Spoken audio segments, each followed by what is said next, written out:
Okay, student Jay Swaminarayan.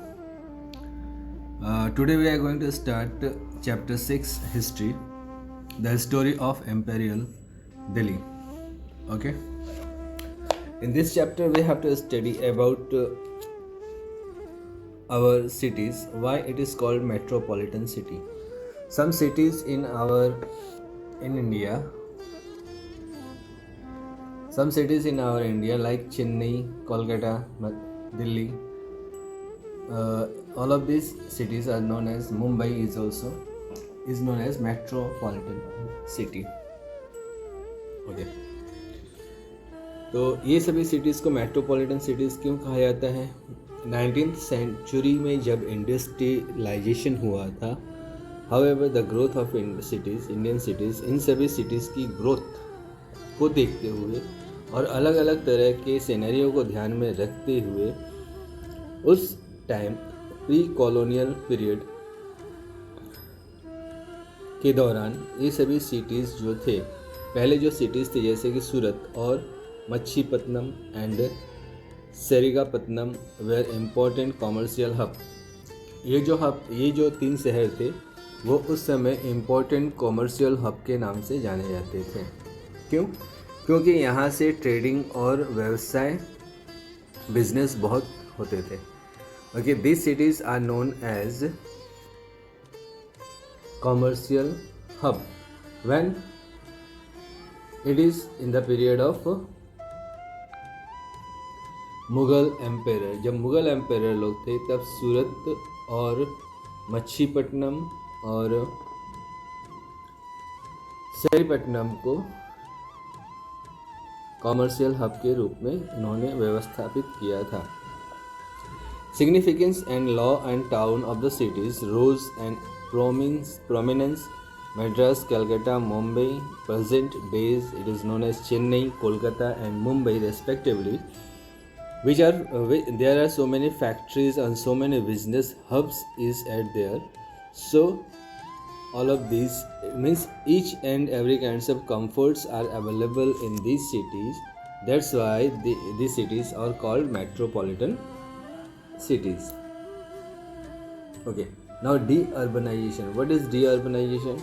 Deurbanization is the process of economical decline of urban centers and the movement of their population to rural areas. The British policy of colonization led to decline of traditional urban towns and cities on one hand and the growth of new urban centers on the other. The main reason which led to the decline of the old towns and cities during this period were the British had no interest in growth and economic development of their colonies. India was an important source of raw materials and labor for the British industries. A result of the industrial revolution, traditional means the production becomes outdated. Therefore, the trade activities reduced in many towns. Due to lack of royal patronage, pilgrimage, towns declined.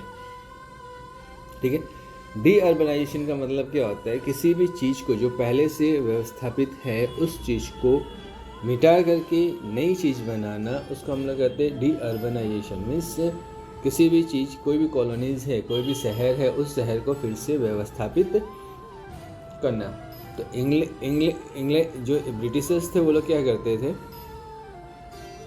जो भी colonies है, जो भी शहर है जहाँ से tradition और व्यवसाय की चांसेस थे मुग़ल एम्पायर्स के टाइम में, 1857 के टाइम में जब मुग़ल एम्पायर्स के बाद जब ब्रिटिश रूल करने आए, तो जो मुग़ल एम्पायर्स के जितने भी व्यवसाय थे, जितने भी शहर उन लोगों ने व्यवस्थापित किया था और जो भी व्यवसाय की सोर्स उन लोगों ने व्यवस्थापित किया था, उन सभी सोर्स को ख़त्म करके ब्रिटिशर्स वापस अपने ट्रेडिशन को बढ़ावा देने के लिए, अपने ट्रेड को बढ़ावा देने के लिए फिर से उन कॉलोनीज़ को स्थापित मीन्स कॉलोनाइजेशन किया। ठीक है, उन कॉलोनाइजेशन करने से जो ब्रिटिशर्स थे, जो मुग़ल एम्पायर या जो इंडियन एम्पायर, जो इंडियन शासक थे जिसके हाथ में सभी चीज़ें थी, उन सभी चीज़ों को ब्रिटिशर्स अपने हाथ में ले लेना चाहते थे। इसलिए उन्होंने क्या किया, सभी शहरों का डी अर्बनाइजेशन किया।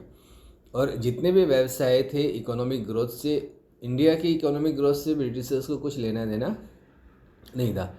वो अपना जो अपना ग्रोथ है, इकोनॉमिकल ग्रोथ, उसको बढ़ाना चाहते थे। इसलिए उन्होंने सभी जगहों का डी अर्बनाइजेशन किया। ठीक है।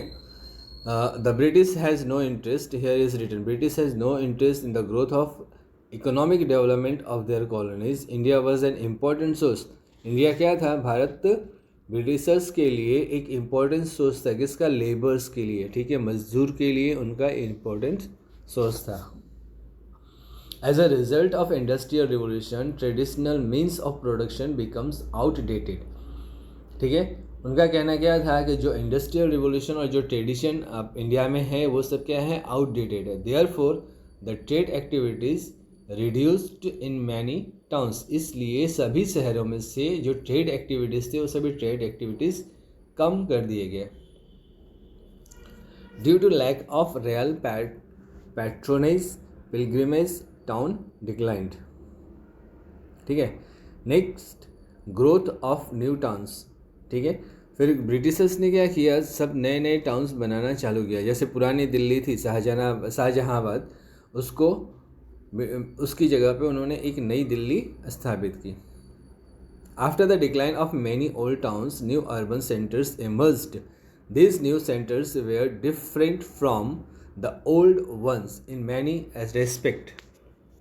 They were well planned and they suited the British need. ठीक है, वेल प्लान्ड थे और जो ब्रिटिशर्स के मुताबिक थे। The Britishers build well planned town and cities.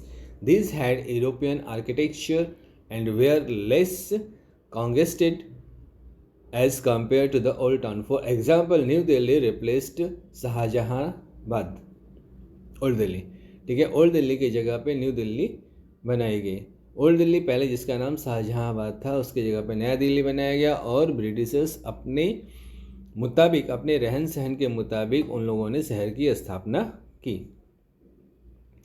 Next, the trading activities. The trading activities of east India company made Bombay. ठीक है, Bombay, Calcutta, Madras important ports town. Most of the Britishers' export and import activities were carried out from these port towns and cities. This becomes presidency cities. These cities are becomes presidency cities. The British India was divided into three presidencies: Bombay, Madras, and Bengal for administrative purpose. ठीक है। Trade, व्यवसाय के लिए Britishers ने क्या किया, 3 शहर को मेन शहर बनाया जहाँ पे पोर्ट की सुविधा, जहाँ पे बंदरगाह थी। पोर्ट, बंदरगाह मतलब ऐसी जगह जहाँ पे समुद्री जहाज का आना जाना और समुद्री जहाज से जो सामान है वो उतारे जा सकते हैं। तो ऐसी जगह को हम लोग कहते हैं पोर्ट। तो बॉम्बे, मैड्रास और बंगाल में बहुत बड़े बड़े पोर्ट हैं। ठीक है, जहाँ से ब्रिटिशर्स अपने देश इंडिया से ट्रेडिंग करते थे अपने देश के लिए। ठीक है, इन सभी शहरों को ब्रिटिशर्स अपने मुताबिक व्यवस्थापित किए। Next, the British established hill station. ठीक है, फिर ब्रिटिशर्स ने अपने रहने के लिए हिल स्टेशन के भी व्यवस्थापन किया। ठीक है, Britishers made some hill station just like Simla and Darjeeling during 19th century. In 1864, Viceroy John Lawrence made Simla the summer capital of British India. The official summer residence of the commander-in-chief of the army was also in Simla. The British preferred living in hill station because of their pleasant weather and cool climate. ठीक है, British जब 1864 में जो viceroy John Lawrence viceroy थे, उन्होंने शिमला को summer capital बनाया था। ठीक है, जब गर्मी होती थी तो शिमला कैपिटल होता था और वापस जब गर्मी चली जाती थी तो वापस शिमला और कश्मीर, इस तरह से 2 कैपिटल थे। ठीक है। और वहाँ उनके जो कमांडर एंड चीफ थे उनकी रहने की व्यवस्था भी, गर्मी में उनके रहने की व्यवस्था भी शिमला में की जाती थी। इस तरह से उन्होंने हिल स्टेशन इस्टेब्लिश किए। हिल स्टेशन ब्रिटिशर्स को ज़्यादा सूट करता, उनका जो शिमला का कूल क्लाइमेट है, इसकी वजह से ब्रिटिशर्स वहाँ रहना ज़्यादा पसंद करते थे। The Britishers also build cantonment, Britishers के जो सिपाही जो यहाँ रहते थे उन सभी सिपाहियों के लिए उन्होंने कैंटोनमेंट की व्यवस्था की। कैंटोनमेंट में जो भी माल सामान है, खाने की जो चीज़ें हैं, राशन वगैरह सब उनको सस्ते भाव में मिल जाते थे। उन्होंने जहाँ जहाँ पे कैंटोनमेंट स्थापित की, मेरठ, कानपुर, लैडोस are the few example of such cantonment. Okay, next, what is glory of Delhi? Glory of Delhi, glory Delhi की जो मुख्य शहरें हैं वो उनकी ग्लोरी थी। ठीक है, ग्लोरी दिल्ली को जो ब्रिटिशर्स थे उन्होंने दो भाग में डिवाइडेड किया, एक वाइट टाउन और दूसरा ब्लैक टाउन। वाइट टाउन किसके लिए? वाइट टाउन ब्रिटिशर्स के लिए और ब्लैक टाउन जो था वो इंडियंस के लिए। ठीक है, दोनों में डिफरेंस क्या था वो अब आपको यहाँ पे ये पैराग्राफ रीड करने से पता चलेगा। Delhi has been a capital of 14 times a powerful one during a region of Delhi sultanate Tughlaq Shahjahan. In last 1000 years 7 cities have been built inside it।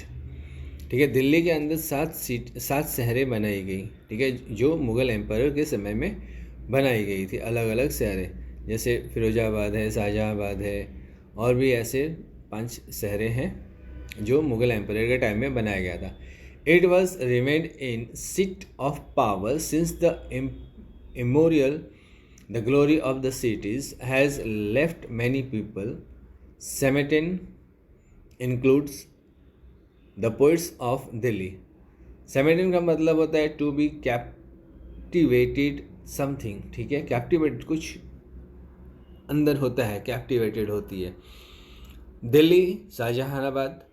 The seventh city of the Delhi was almost glorious city in the world when it was built। जब शाहजहानाबाद बनाया गया था, जो दिल्ली का 7वां city था, वो दिल्ली का मुख्य ग्लोरियस सिटीज था। There was clear distinction between the living areas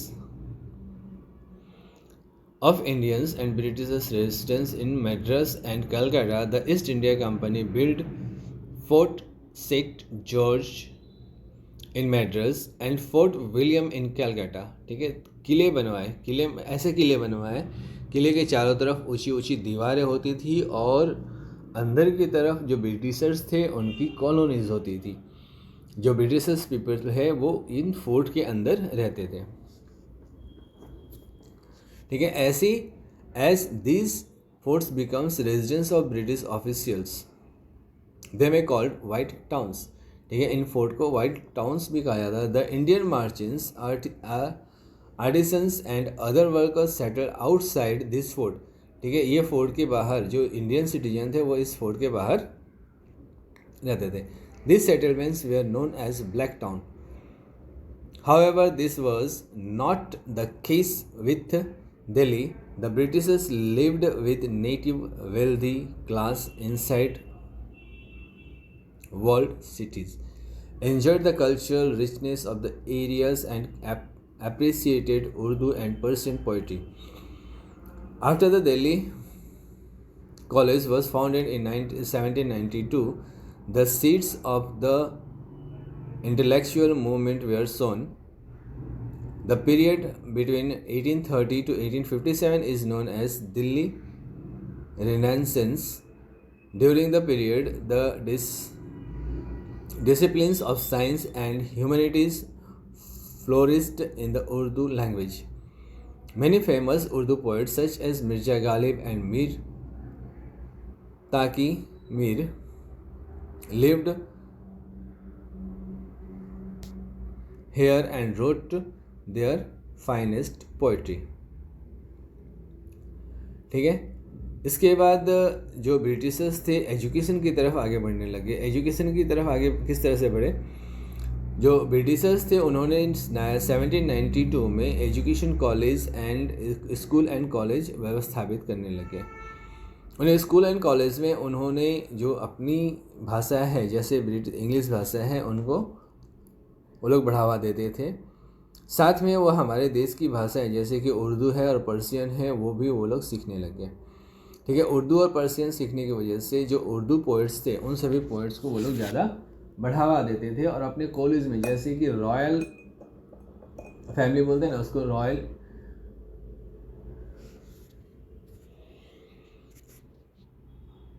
royal माना जाता था। ठीक है, जैसे उर्दू पोइट्स हैं और पर्शियन पोइट्स हैं उनको रॉयल पीपल के रूप में माना जाता था। और उनकी पोइट मतलब इंग्लिश जो ब्रिटिशर्स थे वो लोग उर्दू और पर्शियन सीखने लग गए और उर्दू और पर्शियन लैंग्वेज को भी वो लोग बढ़ावा देने लग गए। Okay, the construction of wall city started in 1639.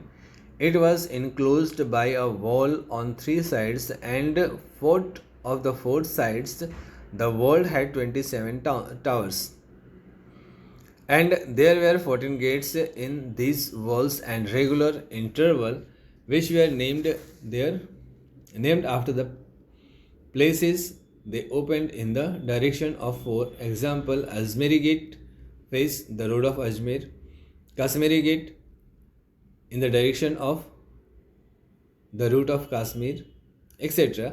Red Fort or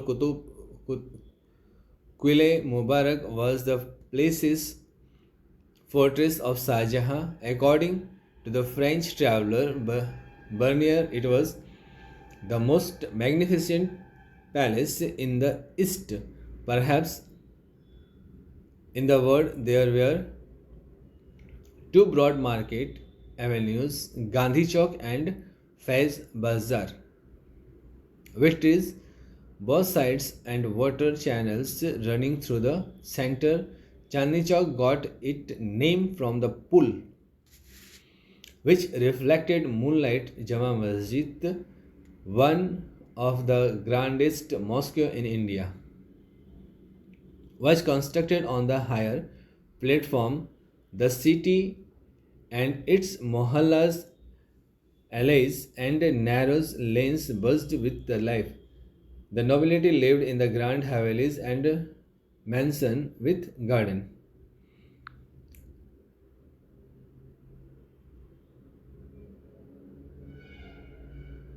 Even though the British had captured Delhi,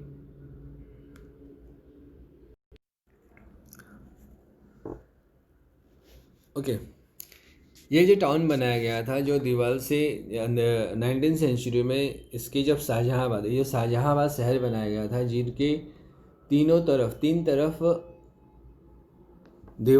तरफ दीवारें और जो चौथे तरफ दीवार है वहाँ पे अलग 14 गेट बनाए गए। ठीक है, जो 14 गेट्स बनाए गए उन सभी गेट्स के नाम वहाँ पर व्यवस्थित जो भी चीज़ें वहाँ पे है, गेट जिस डायरेक्शन में खुलती है उसके हिसाब से उन सभी गेटों का नाम रखा गया। जैसे अजमेरी रोड की तरफ जो गेट खुलती है उसका नाम था अजमेरी गेट।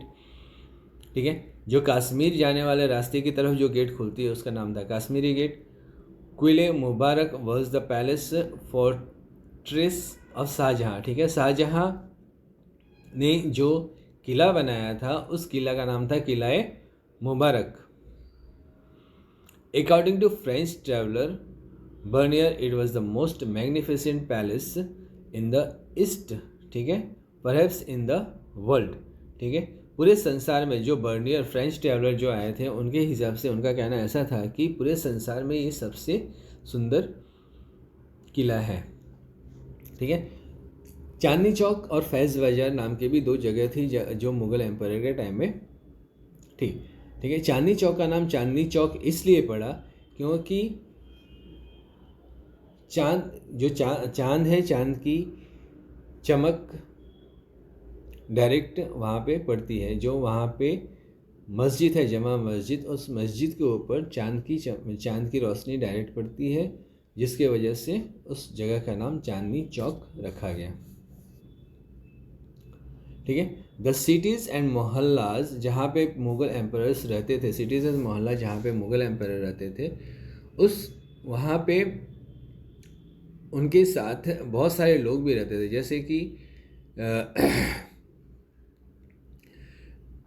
जो जेंट्स पीपल है उन लोगों के लिए एक अलग मकान के बाहर, जैसे घर है अंदर की तरफ जो घर है, घर के बाहर एक बरांडा टाइप का होता था, वहाँ पे जेंट्स लोग बैठते उठते थे और वहाँ पे मोस्टली वो लोग रहते थे। और जो घर के अंदर की तरफ जो महिलाएं हैं वो घर के अंदर की तरफ रहती थी, और उसी घर में उसी पैलेस के अंदर नौकरों को रहने के लिए भी जगह बनाई गई थी, वहाँ नौकर लोग भी रहते थे साथ में। ठीक है, तो जो मुगल्स थे उनकी व्यवस्था इस तरह थी। लेकिन ब्रिटिशर्स जो है, जब ब्रिटिशर्स ने 1857 में जब उस को कब्जा किया, जब अपने कब्जे में लिया, तो उनको वो चीज़ पसंद नहीं आई और उन्होंने तोड़ करके उसको अपने हिसाब से रहने के लायक बनाया। ठीक है, even though the Britishers captured Delhi 1803 after the defeating Marathas, it continued to remain the residence of Mughal emperor. After the recapture of Delhi 1857, the Britishers dropped out the people.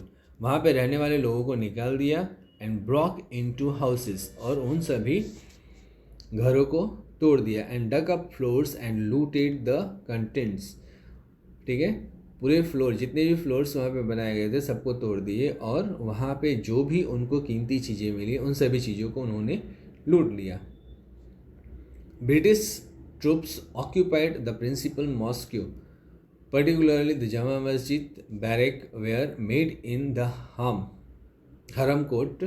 The residence of the royal families, courts and gardens were completely ruined. Means पूरी तरह से destroy कर दिया। जो घर के अंदर, पहले घर के अंदर आंगन थी और उस आंगन में को लोग गार्डन की तरह बनाते थे, वो सबको पूरा डिस्ट्रॉय कर दिया। रॉयल लाइब्रेरी, जो अंदर घर के अंदर लोग पहले जो रिच पीपल थे वो लोग लाइब्रेरी वगैरह भी बनाते थे, वो सबको वैंडलाइज कर दिया। Whose works are scattered in different libraries of the world. पूरे संसार में जो जाना जाता था, जो पैलेस पूरे संसार में जहाँ जाता था, जिसका नाम था जहाराज garden, were destroyed, sorry garden की बात की जा रही है, जहाराज गार्डन, वो भी पूरी तरह से डिस्ट्रॉय कर दिया गया। ले out the railway lines, towns, halls and build. ठीक है, और उसकी जगह पे क्या बनाया गया, उन लोगों ने रेलवे लाइंस बनाए, टाउन हॉल्स बनाए and build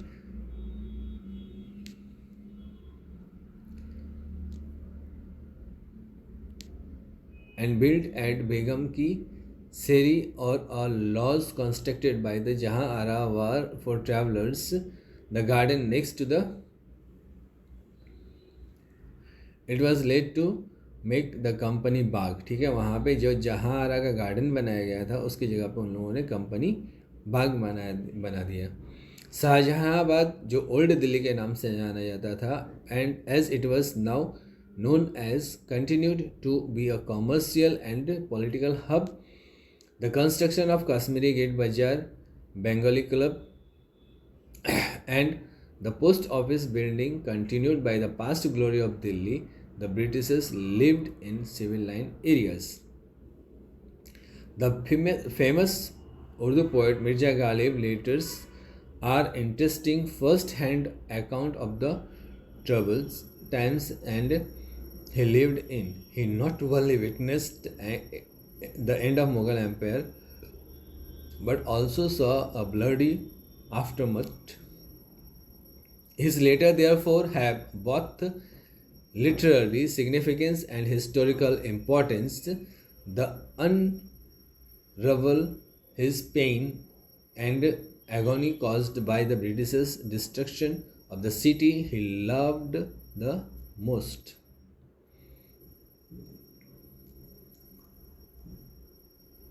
Okay, next havelis of Shahjahanabad. Shahjahanabad जो ओल्ड दिल्ली के नाम से जाना जाता था, उसकी हवेलीज के बारे में आप बताइए।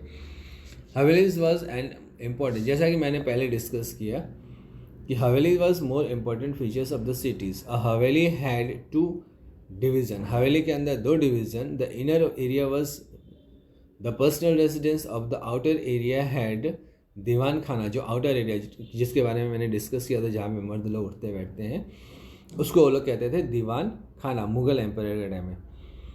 विच was like a drawing room, जैसा कि आजकल हमारा ड्राइंग रूम हुआ करता है।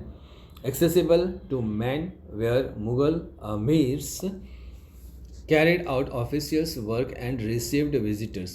These havelis had well-maintained garden, trees, pool, fountain. There was a courtyard called Angan, around which rooms were constructed, and a veranda is in the fort. There was a taikhana or underground chamber for moving into during the scorching summer. Thick wall and high ceiling also helped in fighting with the intense of Delhi heat. The Havelis had intricately curved jails or screens for providing ventilation. The Baradari or garden pavilion was built on the ridge of the platform and was open to breeze from direction. The servant quarters were a part of the Haveli. Servant quarter was also there in Havelis. Okay. Next, the Havelis were too huge to maintain. Therefore, this structure declined. ठीक है, ये जो हवेलियाँ होती थी जो Mughal empress के time में बनाए गए थे, ये हवेलियाँ बहुत बड़ी बड़ी होती थी, इसलिए ब्रिटिशर्स ने क्या किया, उसको डिक्लाइन कर दिया, मीन्स तोड़ दिया। Therefore, these structures were declined and they were either sold or divided amongst residents. A part of them was turned either into a shop or warehouse. On the other hand, colonial bungalows, which flourished under the British, had separate rooms. These were single stories structure with veranda in the fort. The servant quarters were separate. ठीक है, जो Britishers लोग ने जो घर बनवाया वो single stories building होती थी, उसमें बरांडा वगैरह भी होते थे, लेकिन सर्वेंट के लिए जो सर्वेंट क्वार्टर है वो अलग होते थे।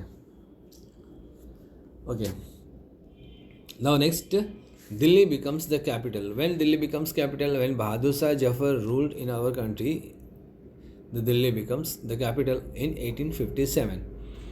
Were convinced the British people still saw Mughal emperor, Mughal throne at the center of power. ठीक है, जब ब्रिटिशर्स ने इंडिया में राज स्थापित कर ही लिया था तो उन्होंने ये भी देखा कि जो मुग़ल एम्पायर्स है वो अभी भी दिल्ली में हैं।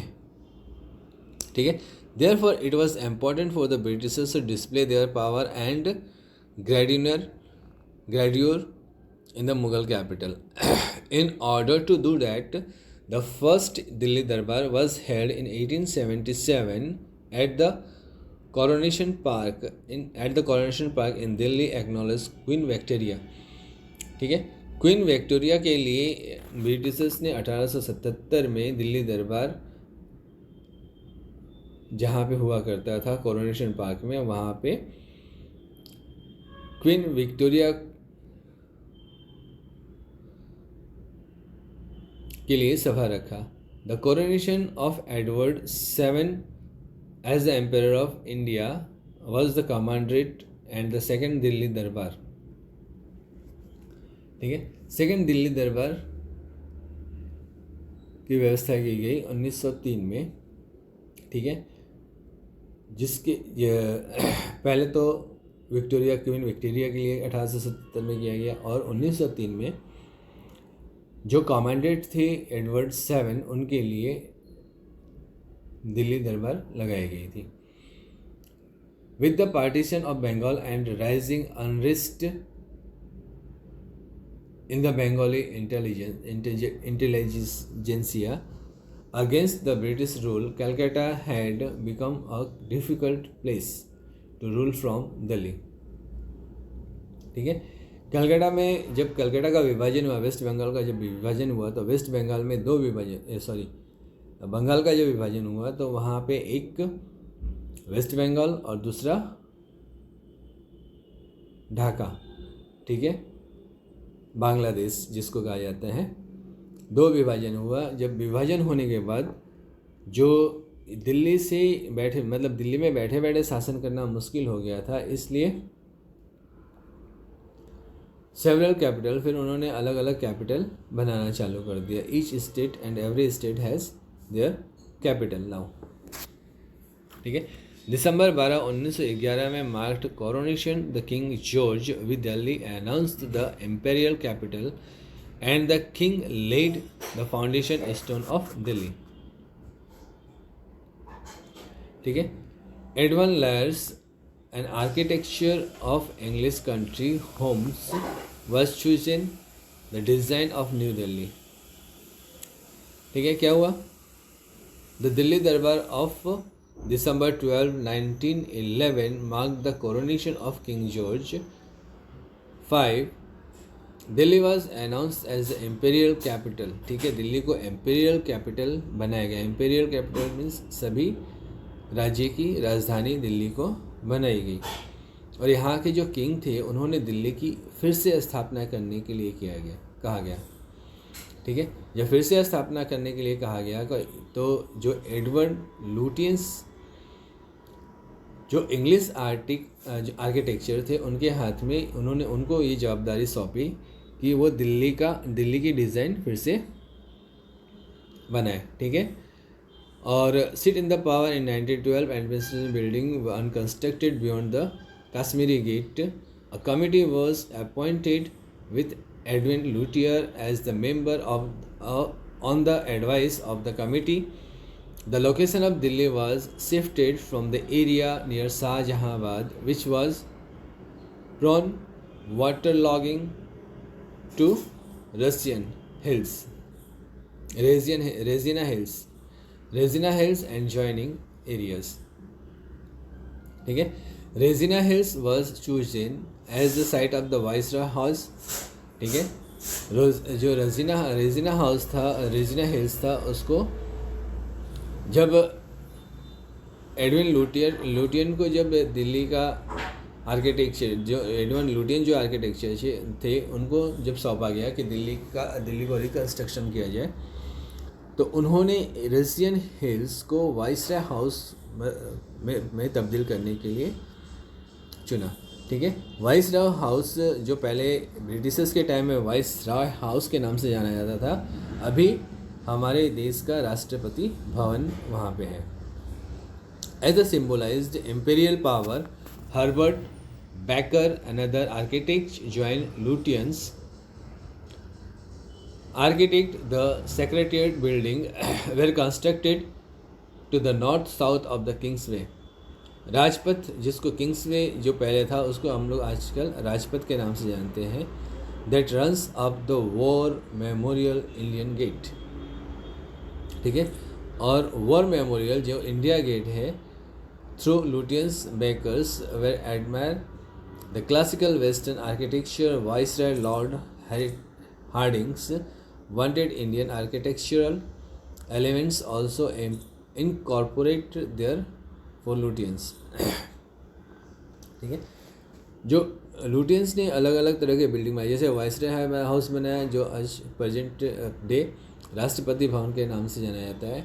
किंग्सवे जो राष्ट्रपति भवन के सामने से जो रास्ता गुजरता है उसको कहा जाता है राजपथ. और जो इंडिया गेट है जहाँ पे वॉर मेमोरियल जो लोग युद्ध में शहीद हो जाते थे उनके लिए इंडिया गेट पर स्थापना की गई. Studied Indian architecture incorporate elements as curved stone, elephants, chhatris, dome, pillar. ठीक है. ये सारी चीज़ ब्रिटिशर्स ने बनवाए. जैसे कि छतरी है, राष्ट्रपति भवन में जो छतरी बनाया गया वो भी ब्रिटिशर्स ने बनवाया था. It took 20 years to build the cities. ठीक है. पूरे 20 साल में दिल्ली शहर का कायाकल्प इन लोगों ने कर दिया. It was inaugurated 1931. Connaught Place was developed as the central business hub of the Delhi. It was circular, colonnaded, arcade with shops and restaurant. The design of the was proposed by W.H. Nichols, the chief architect of Delhi Committee. ठीक है। इसके बाद उन लोगों ने municipalities भी बनाए। Municipalities was also build by Britishers in 1931। The world city congested area, the canals, channels, where wells, bowlies, water reservoirs, water either damaged or broken down. The drainage system also deteriorated. A new system of drain was created, but it was inefficient in saving the needs and. जो drainage system है, दिल्ली की जो drainage system है, पानी की व्यवस्था, ये सारी व्यवस्थाएं भी ब्रिटिशर्स के द्वारा बनाई गई। Okay. Clark, deputy commissioner of Delhi, made efforts of decongest the area of moving the population from old Delhi to the new locality around which shops were to be built. Streets followed a grid patterns and were uniform dimensions. However, the plan did not work out and Clark-Gunj could not complete it. ठीक है। जो municipalities हैं, municipality की जो व्यवस्था बनाई गई क्लार्क-गुंज के द्वारा, वो इतना सुटेबल नहीं होने की वजह से इसको कंप्लीट नहीं किया गया। After New Delhi was inaugurated, areas such as Daryaganj south develop affluent Indians. Delhi underwent many transitions, one of the being construction of the New Delhi. India's partition in 1947, about 5 lakh people arrived in Delhi from the Pakistan. Most of them belongs to the Punjab region. A large number of people also left Delhi and migrated to Pakistan. The refugee stayed in makeshift camp, military barracks, schools and abandoned homes. Colonies such as Lajpat Nagar were refuse colonies which becomes economic hub later. Delhi is now transformed city, linguistically and culturally, but it still has managed to retain some of its pre-independence elements. ठीक है। ऐसा कहा जाता है कि दिल्ली को reconstruct जब किया गया, तो दिल्ली को रिकन्स्ट्रक्ट करने के बाद जब इंडिया को जब जब ब्रिटिशर्स को भारत छोड़ने की बात आई, जब आज़ादी की लड़ाई लड़ी जा रही थी, तो 1947 में जब ब्रिटिशर्स को भारत छोड़ने की बात आई, तो उसी टाइम 1947 में इंडिया का विभाजन हुआ, इंडिया और पाकिस्तान। ठीक है।